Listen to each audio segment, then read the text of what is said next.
Struggling to solve complex business or finance problems in your assignments? Excel Solver can help you find optimal solutions quickly and accurately. Let's see how. Excel Solver is an add-in that helps you maximize, minimize, or optimize a specific value based on constraints.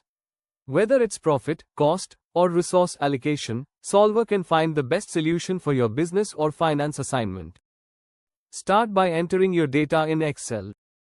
Define the objective cell. This is what you want to optimize, like total profit.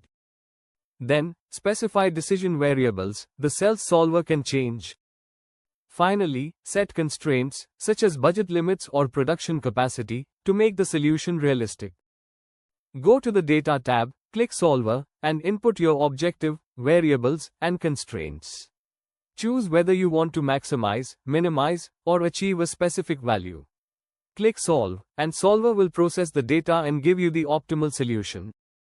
Using Solver saves time, reduces errors, and allows you to experiment with different scenarios. For example, you can analyze how changes in pricing, production, or investment impact profits, helping you make data-driven recommendations in your assignments. So, whether it's for business, finance, or management assignments, Excel Solver is a powerful tool to optimize decisions and improve your results. Don't forget to like, share, and subscribe to Sunshine Digital Services for more tutorials on practical tools for students.